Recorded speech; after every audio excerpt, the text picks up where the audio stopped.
अस्सलाम वालेकुम नाजरीन, IM TV के साथ मैं हूं आपका होस्ट नूर मुजद्दिद। भारत और चीन का तनाज़ा किसी से ढका छुपा नहीं है। आपने बहुत सी इंडियन फिल्में देखी होंगी, लेकिन ये दास्तान किसी फिल्म या कहानी से ज़्यादा दहशतनाक है। लद्दाख में इंडिया और चाइना के दरमियान खूनी तसादुम हुआ वो तो हुआ, लेकिन इसके बाद जो कुछ हुआ वो इंतहाई इबरतनाक है और रोंगटे खड़े कर देने वाला है। तरह तरह की खबरें सुनने को मिल रही हैं। इंडिया के 20 फौजी मारे गए, पहले 3 की खबर आई, फिर 17 की खबर आई और इनके सीनियर ऑफिसर चीनी फौजियों के कब्जे में है। फिर खबर मिलती है कि इंडिया के 40 से ज़्यादा आदमी, फिर 200 की खबरें भी मौसूल होती हैं, लेकिन ये तादाद 400 से तजावुज़ कर गई है। ये वाक़या वादी गलवान में पेश आया। दफाई एतबार से देखा जाए तो ये दोनों ममालिक के लिए बहुत अहमियत की हामिल है। इस सारी सूरत हाल से आपको आशना करना बहुत ज़रूरी है। पहले थोड़ा सा पसे मंज़र जान लेते हैं, आपको सब बातों का अंदाज़ा हो जाएगा, हर चीज़ वाज़ेह हो जाएगी कि इंडिया की किस कदर बेज़मीर कौम है और इसके हुक्मरान किस कदर झूठे और बुज़दिल हैं। जैसा कि आपको इल्म है कि पिछले दिनों चीन ने भारत के इलाकों पर कब्जा कर लिया था, इन्हें चीन में शामिल कर लिया था। इंडियन फौजियों को धकेल कर इनको अपनी ही सरजमीन से बहुत पीछे कर दिया था, जबकि मुकाबले में भारतीय फौजी बैनर्स उठाकर चीन के फौजियों को वापस जाने की अपील कर रहे थे, जिसे चीनी फौज नज़रअंदाज कर देती थी। सफारती सतह पर भी कोशिश की गई, लेकिन चीन टस से मस न हुआ।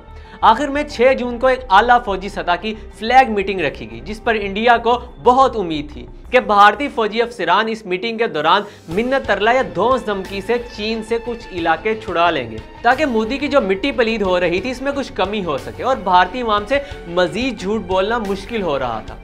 6 जून को होने वाली कोर कमांडर मीटिंग चीन ने जानबूझकर इस जगह पर रखी जो ज़मीनें भारत से छीनी थी।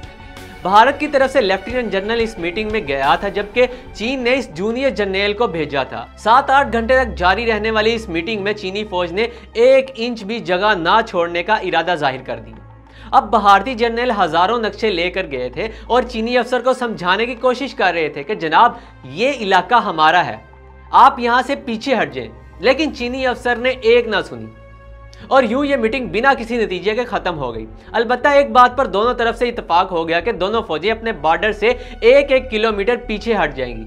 अलबत्ता जो इलाके चीन ने भारत से छीन लिए हैं वो वापस नहीं दिए जाएंगे। चीनी अफसर ने इत्तेफाक कर लिया क्योंकि इससे कुछ फर्क नहीं पड़ता था, जबकि मोदी हुकूमत चीनी फौज के इस 1 किलोमीटर पीछे हटने की कामयाबी को भी कैश करवाना चाहता था। चनाचे जब 2 रोज बाद चीनी फौज ने सामान उठाया और कैंप उखाड़कर 1 किलोमीटर पीछे हटना शुरू कर दिया, तो पूरे भारतीय चैनल्स पर जैसे तूफान ही आ गया हो और इसे इंडिया की अजीम कामयाबी समझा गया कि चीनी फौज आहिस्ता आहिस्ता पीछे जाने लगी है। अब चीन हमारी छीनी हुई जगह भी वापस कर देगा। ये वक्ती सा सियासी मौका मोदी सरकार ने अवाम को मुतमईन करने के लिए खूब इस्तेमाल किया। मौजूदा वाक़े से 2 दिन पहले दिल्ली में एक बड़ा इजलास रखा गया, जिसमें मोदी के अलावा तमाम अफवाज के सरबराह शामिल थे। फैसला किया गया कि चीन कुछ नरम पड़ा है, थोड़ा पीछे भी हट गया है, क्यों ना चीन की तरह हम भी करें और 1 किलोमीटर चीन से पीछे हट जाते हैं और यही वजह बनेगी हमारे चीन से जगह वापस लेने की, क्योंकि इतलात मिल रही थी कि इस जगह पर सिर्फ एक चीनी टेंट है जो सिर्फ निगरानी के लिए चीनी फौज ने लगा रखा था, जबकि बाकी सारी फौज 1 किलोमीटर पीछे चली गई थी। इस खेमे में 10-15 चीनी फौजी थे। भारत ने मंसूबा बनाया कि एक कर्नल की सरबराही में 200-300 कमांडर को भेजा जाएगा, वहां इस टेंट को उखाड़ फेंकेंगे। अगर मुट्ठी भर चीनी फौजियों ने मुजाहमत की तो इनकी ढकाई भी कर दी जाएगी। इस सारी कार्रवाई की वीडियो भी बना ली जाएगी ताकि ओपोजिशन को चुप कराया जा सके। अवाम को भी वो वीडियो दिखाकर मोराल बुलंद किया जाएगा। हो सका तो इस सीन को किसी भारतीय फिल्म में भी डाल दिया जाए। गुलवान वादी के पास जहां चीनी फौज का एक टेंट लगा हुआ था, पहले ये इलाका भारत के पास था। ये दरिया गुलवान के किनारे पर वाक़या है।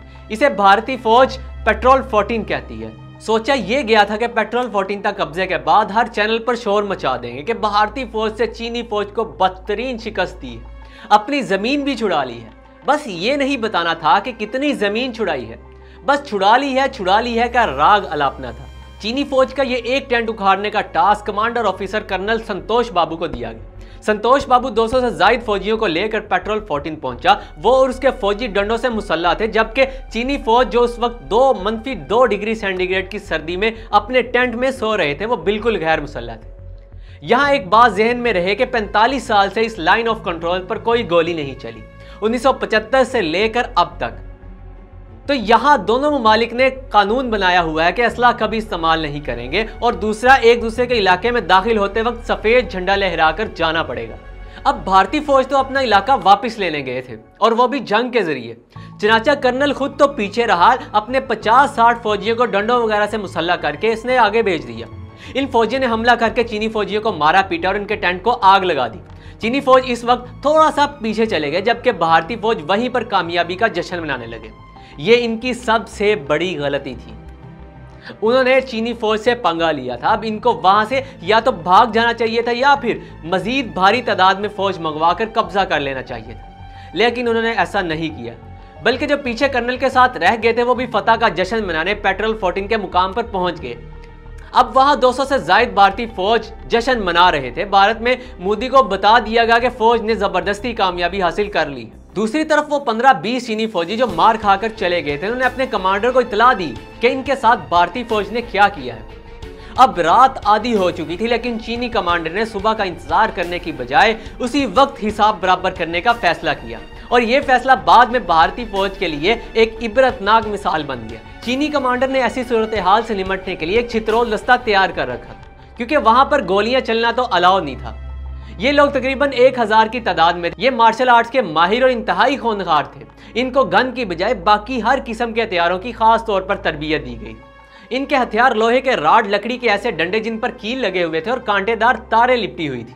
फौरी तौर पर इस दस्ते को भारतीय दस्ते के बंदोबस्त के लिए भेज दिया गया। इस लश्कर ने रात के अंधेरे में खामोशी से इस जगह को चारों तरफ से घेर लिया ताकि एक भी बंदा भागने ना पाए। जो भारतीय फौजी बच गए वो बताते हैं कि ये वो पता नहीं कहां से आ गए थे, कहां से टूट पड़े थे हम पर। यह खूनी दास्तान चीनी फौजियों ने 8 घंटे तक मुसलसल लिखी। फिर जो कुछ हुआ इसकी तफसील का अंदाजा आप खुद लगा लीजिए। वो चीनी लश्कर इन 300 के करीब फौजियों पर कयामत बनकर टूट पड़ा। इस दौरान 50 से 60 भारतीय फौजियों ने खौफ के मारे दरियाए गुलवान के बर्फीले पानी में छलांगे मार ली, लेकिन वो वहीं पर ठर कर मर गए। कुछ ने खाइयों में कूदकर अपनी जान देने की कोशिश की, लेकिन वो नकीली चट्टानों पर गिरकर कीमा बन गए। जबकि 100 भारतीय फौजियों को ऐसे घेरे में लिया गया कि इनको भागने का मौका ही ना मिला, रास्ता ही ना मिला। वो सब जख्मी हालत में 20 घंटे तक इस जगह पर ठठर ठठर कर मरते रहे। लेकिन सबसे अफसोसनाक पहलू यह कि भारतीय फौज ने इनको बचाने की कोशिश ही नहीं की। चीनी फौजी अपना काम करके और नए टेंट लगाकर भारी तादाद में वहीं पर बैठ गए, जबकि लश्कर वाले वापस चले गए। भारतीय कर्नल और काफी फौजी तो लड़ाई के शुरू में ही मर गए थे, जबकि बाकी फौजी एड़ियां रगड़ रगड़ कर मर रहे थे, लेकिन कोई इनको बचाने वाला नहीं था, इनको इमदाद देने वाला कोई नहीं था। जबकि चीनी फौजी बार बार ये कह रहे थे, भारतीय फौज को पैगाम भिजवा रहे थे कि अपने फौजी जख्मी फौजी और यहाँ से लाशें उठा लो। इस पर भारत में इंक्वायरी शुरू कर दी गई। अगर बर वक्त इमदाद कर ली जाती तो बड़ी तादाद में फौजियों को बचाया जा सकता था। चूंकि तादाद बहुत ज्यादा थी, इसलिए इस वाक्य को छुपा लिया गया। भारत ने बर वक्त इमदाद क्यों ना की? असल में भारतीय फौजियों को यहाँ पर जो मैं आपको बात बताने वाला हूँ बहुत ही इंपॉर्टेंट बात है और बहुत ही कम लोग जानते हैं। भारतीय फौज अंदर से खोखली हो चुकी है। ये लोग मजहब में बट गए हैं। हिंदुस्तानी फौज में सिर्फ हिंदू ही नहीं है, सिर्फ एक ही कैटेगरी के नहीं है, इनमें ब्राह्मण हिंदू ही नहीं है, इसमें हर मजहब के, हर नस्ल के, हर तरह के लोग मौजूद हैं। इसमें जैन भी हैं, सिख भी हैं, मुसलमान भी हैं। अब मजहबी तनाव इनमें बहुत ज्यादा बढ़ गया है। इन छोड़ उन्हें जख्मियों को लाने और इनके ट्रीटमेंट से ही इनकार कर दिया। पहल तो 3 फौजियों की हलाकत तस्लीम की गई, फिर 20 और अब 47 की हलाकत तस्लीम कर ली गई और बाकी जो है वो लापता है। इस सारे मामले में चीन बिल्कुल खामोश है, एक लफ्ज भी नहीं बोला। इंडियन एक जानिब तो ये कहते हैं कि हमने चीन के 43 फौजी मार दिए हैं और एक तरफ अपने ही मरने वालों का मातम भी किए जा रहे हैं और बदला लेने की बातें भी की जा रही हैं। भाई अगर तुमने 20 के बदले में 43 फौजी मार ही दिए हैं तो फिर किस बात का बदला? बदला तो चीन को लेना चाहिए, जिनके तुमने 43 यानी कि 43 बंदे मारे हैं, जबकि वो खामोश हैं और तुम्हारे आंसू नहीं रुक रहे। असल कहानी और है। जमीन भी गई, 200 से ज्यादा फौजी भी गए और मिला भी कुछ नहीं। ना ही चीन का एक भी फौजी मारा गया, जबकि ओपोजिशन और अवाम ने मोदी को जलील कर रख दी है। इस शख्स ने भारत को बड़ा बनाने के लिए, इसको सुपर बनाने के लिए जो वादे किए थे वो सारे धरे के धरे रह गए।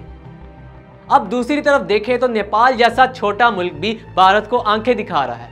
जी तो नाजरीन, ये थी असल कहानी, असल वजह जो मैंने आपके सामने रख दी। अगर आपको ऐसी ही मजीद इंफॉर्मेटिव वीडियोस चाहिए तो हमारे चैनल को सब्सक्राइब कर लीजिए। इसी के साथ मुझे दीजिए इजाज़त, फिर मिलेंगे अगले प्रोग्राम में।